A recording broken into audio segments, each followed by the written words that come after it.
कुछ लोग ये सवाल कर रहे हैं कि अगर किसी को परंपरा के बारे में ज्ञान नहीं है तो इसका मतलब ये नहीं कि वो परंपरा नहीं है। ट्रेडिशन के बारे में अगर पता नहीं है तो इसका मतलब ये नहीं कि वो ट्रेडिशन नहीं है। ट्विटर पर यह रिपोर्ट केंद्रीय मंत्री हरदीप सिंह पुरी ने पोस्ट की और कांग्रेस से तीखे सवाल पूछे हैं। हरदीप पुरी ने रिपोर्ट का जो पहला हिस्सा साझा किया है उससे कुछ बातें साफ हो रही हैं कि राजदंड को तब नेहरू जी को सौंपा गया था। तमिलनाडु से आए 2 पुजारियों ने नेहरू जी को राजदंड दिया था।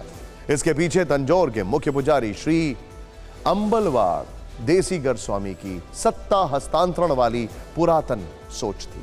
राजा जी यानी सी राजगोपालाचारी ने उस वक्त श्री अंबलवाड़ देसगिरी स्वामी से ऐसा करने के लिए विनती की थी।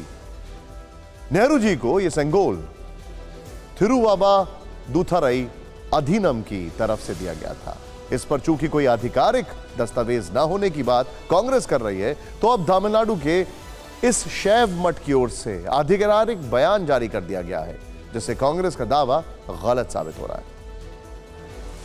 हमने कुछ रिपोर्ट्स में देखा कि ऐसी पार्टियां हैं जो ये कह रही हैं कि 1947 में सेंगोल को सत्ता हस्तांतरण का प्रतीक नहीं माना गया था। ये पूरी तरह से गलत है। अलग अलग सोर्सेस से इसके प्रमाण मिलते हैं। हमारे खुद के रिकॉर्ड में इस बात का प्रमाण है। तब अधीनम इस बात से सम्मानित महसूस कर रहे थे कि राजा जी यानी सी राजगोपालाचारी ने उन्हें ऐसा करने के लिए कहा था। इसके बाद हमने सेंगोल को लॉर्ड माउंटबेटन को दिया था। फिर उनसे वापस लेकर धार्मिक रीति रिवाजों को करते हुए इसे पंडित जवाहरलाल नेहरू को सौंप दिया था। उस समय जिस स्वामी ने नेहरू को ये सेंगोल दिया था वो भी पहले कह चुके हैं कि सेंगोल सेल्फ रूल का प्रतीक है। सेंगोल को लेकर सियासत सिर्फ बीजेपी और कांग्रेस में ही नहीं हो रही है, बल्कि इसमें अब समाजवादी पार्टी भी कूद पड़ी है। पार्टी अध्यक्ष अखिलेश यादव ने चुटकी लेते हुए ट्वीट किया, लिखा कि सेंगोल सत्ता के हस्तांतरण यानी कि एक हाथ से दूसरे हाथ में जाने का प्रतीक है। लगता है भाजपा ने मान लिया है कि अब सत्ता सौंपने का समय आ गया है। वहीं पार्टी के सांसद एसटी हसन ने इस मामले में भी मजहबी एंगल खोज लिया।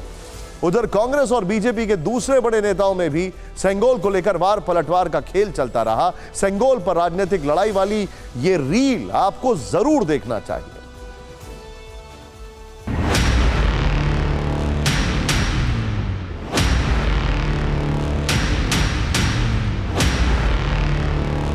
जो हमारे स्वर्णिम इतिहास का एक विशिष्ट अंग है। गांधी खानदान ने एक म्यूजियम के किसी अंधेरे कोने में नेहरू जी की छड़ी के रूप में वर्षों वर्ष तक रख रखा था। जयराम रमेश जी ने पूरी बातें इतिहास को उठाकर रख दिया है और उन्होंने अमित शाह जी के बयान का, नड्डा जी के बयान का जवाब इतिहास पर आधारित जवाब उन्होंने दिया है।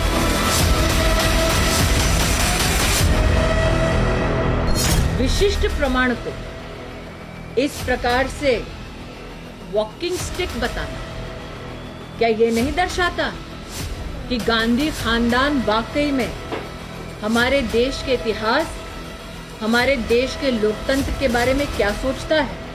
एक रिलीजियस, एक धार्मिक चिन्ह अगर आप लगा रहे हैं, मुझे इस बात की आपत्ति है कि बाकी धर्मों के भी धार्मिक चिन्ह इसके अंदर लगने चाहिए।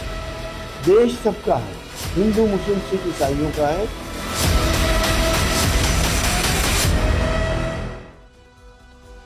हमने आपको दोनों तरफ के आरोप प्रत्यारोप सुनाए। सेंगोल का टाइम मैगजीन वाला सच भी दिखाया। अब तय आपको करना है कि सेंगोल परंपरा है या वॉकिंग स्टिक। लेकिन घमासान सिर्फ सेंगोल पर ही नहीं चढ़ा है, बल्कि नए संसद भवन के उद्घाटन को लेकर भी बवाल 3 दिन से जारी। हालांकि हम इस पर हो रही सियासत की बात नहीं करेंगे, बल्कि आपको नए संसद भवन की वो नई झलक दिखाएंगे जिसका 1 मिनट 48 सेकंड का लेटेस्ट वीडियो प्रधानमंत्री जी ने ट्वीट किया है।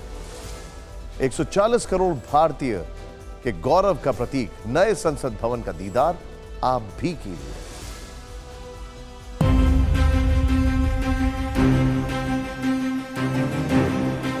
नए संसद भवन की सबसे नई झलक। अद्भुत, विहंगम नया संसद भवन, भारतीय लोकतंत्र का विशाल मंदिर, 140 करोड़ भारतीयों का गौरव,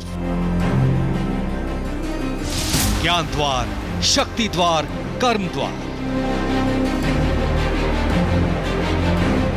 मुख्य द्वार पर सत्यमेव जयते, उद्घाटन से ठीक पहले पूरी झलक।